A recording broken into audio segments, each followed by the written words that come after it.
This lesson, we will be learning how to calculate the volume of shapes. Volume is the amount of space within an object, and it's measured in cubic units. Prisms have two parallel sides. A rectangular prism is an example of a prism. The base at the top is parallel to the base at the bottom. If you flip it on its side, the two sides would also be parallel to each other. That's how I know that this is a prism. A triangular prism has bases that are also parallel. Let's find the volume of this rectangular prism and then the triangular base prism. Starting with the rectangular prism, we're going to take the area of the base and multiply it by its height. Another way of writing that is length times width, which would be the area of the base. The base is either this face of the prism or the same identical face over here. So length times width, and then you would multiply by its height. So you can write it like this as well, L times W times H. So the length is 7.5. The width is 5.0. The height is 16.0. Multiplying all those together is equal to 600, and then the units are cubic. Next, we have a triangular base prism, and the volume for this is area of base times height.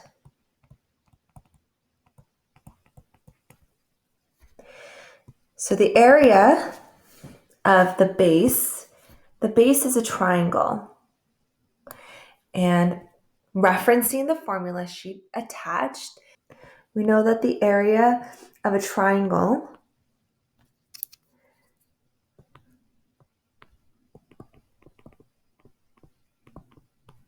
which is the base in this shape, is equal to base times height over 2,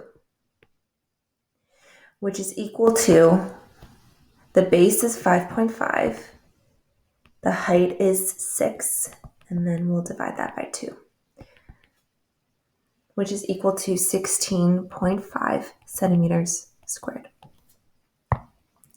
So going back to my main volume formula, the area of the base of this prism is 16.5, and then the height is 9.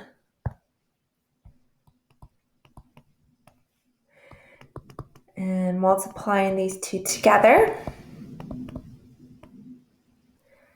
we get 148.5 cubic centimeters. Pyramids have a base and then all the sides meet at a point. And the volume of a pyramid is here for you. It's also attached on the formula sheet. Determine the volume of the following pyramid. We're going to use Pythagorean theorem to help us here. We need to find the height of the pyramid. And the height would be right in the middle, starting from the tip of the pyramid all the way down to the base. That is the height. This creates a 90-degree angle with the base of the pyramid, and which then creates a right triangle.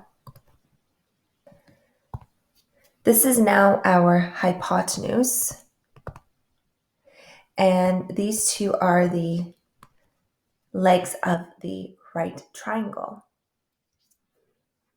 We can draw this right triangle out on the side here for us to see. So this is the height of the pyramid, and then the hypotenuse, and then the leg at the base of the triangle would be half of 10, because it's half of the base side length. So that would be 5 centimeters. So we need to find h, or the height of this right triangle. So step 1, find height using Pythagorean theorem.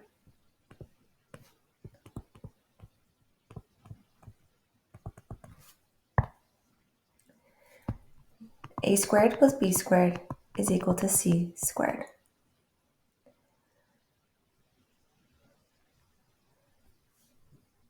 I'm going to assign h to be my a, b has value of 5, and c has value of 13. 5 squared is 25. 13 squared is 169.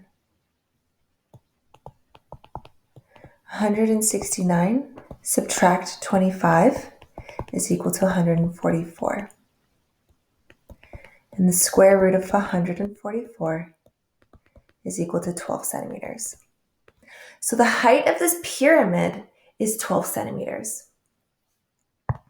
Step 2 is finding the volume of our pyramid.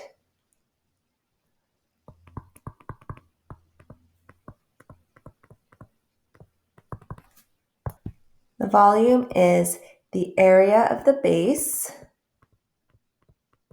times the height, and then divided by 3.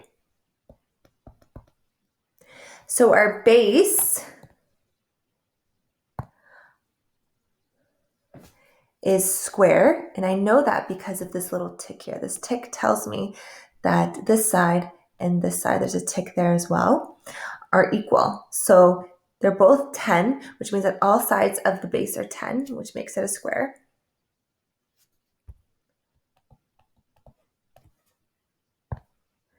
So area of a square is s squared, or 10 squared, times the height, which we just found is 12, divided by 3. 10 squared is 100 times 12 over 3. 100 times 12 is equal to 1200 divided by 3 is equal to 400 centimeters cubed. This is a cone. I know that it's a cone because it has a circular base and the body, or the lateral surface, meets at a vertex. The volume of a cone is again the area of the base times height over 3. Let's determine the volume of this cone. So the height of my cone is right here, which we don't know. So again, I'm going to use the Pythagorean theorem, creating a right triangle here, and I'm going to find my h, my height.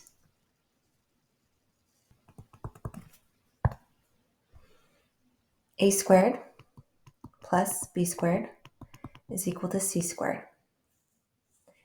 A, I'm going to assign as h. B is 10, and c is 16. 10 squared is 100. 16 squared is 256. 256 subtract 100 is equal to 156. The square root of 156 is 12.5 centimeters. Now let's find the volume.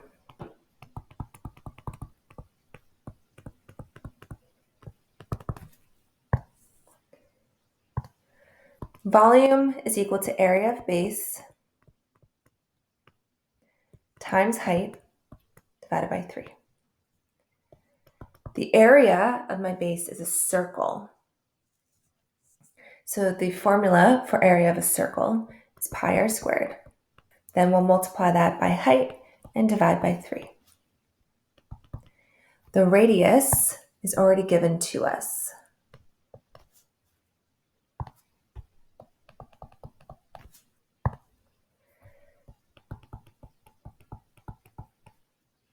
And the height we just found.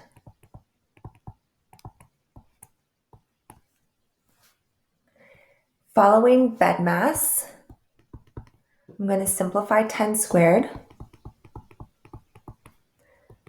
Then I'll multiply my entire numerator together and then divide it by my denominator, which will be equal to 1,309 cubic centimeters.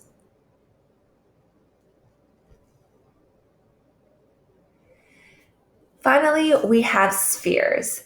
Spheres are 3D circles, and we can find the volume using the formula 4 pi r cubed divided by 3.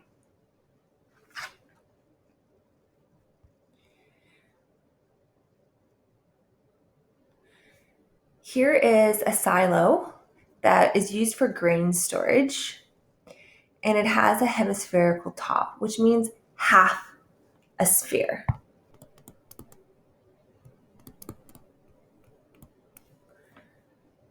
The cylinder has a height of 168 feet and base radius of 6 feet. Calculate the total volume of the silo to the nearest cubic foot. What we need to do is we need to find the volume of the cylinder first. So step 1 is finding the volume of the cylinder.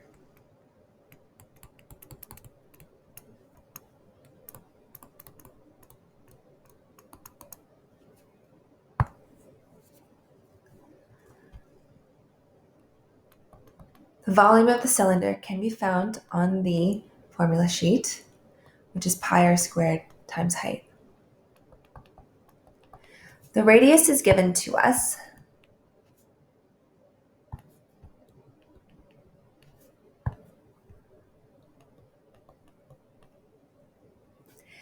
The height is also given to us.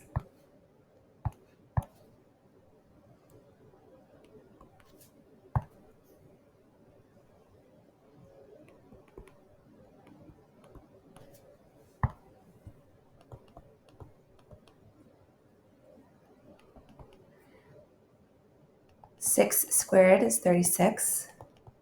And then pi times 36 times 168 is 19,000 cubic feet. Next, we're going to find the volume of half the sphere.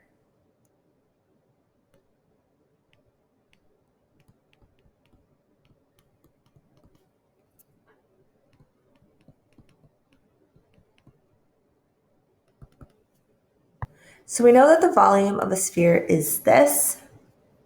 So let's find the volume of this one full sphere, and then we could divide it by 2.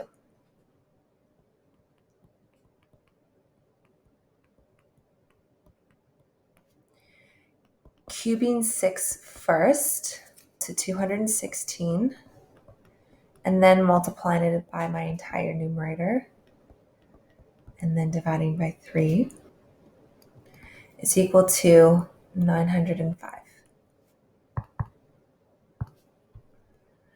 Now what we have to do is we have to divide this by 2.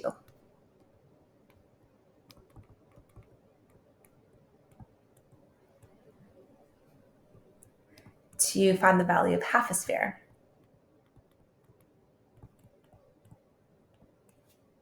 So the volume of half a sphere is equal to 452 cubic feet.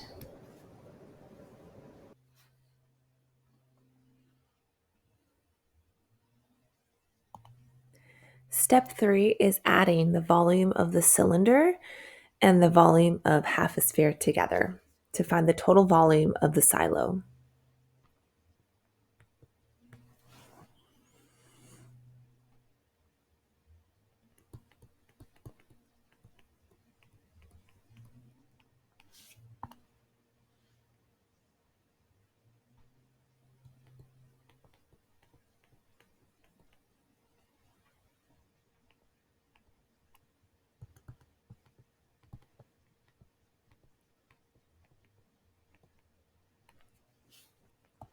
Therefore, the volume of the silo is 19,452 cubic feet. Another place for you to find the formulas for volume can be found in the workbook on page 30. There are some homework questions for you to consolidate your learning with. If you have any questions, either join today's Zoom or message me. Great job.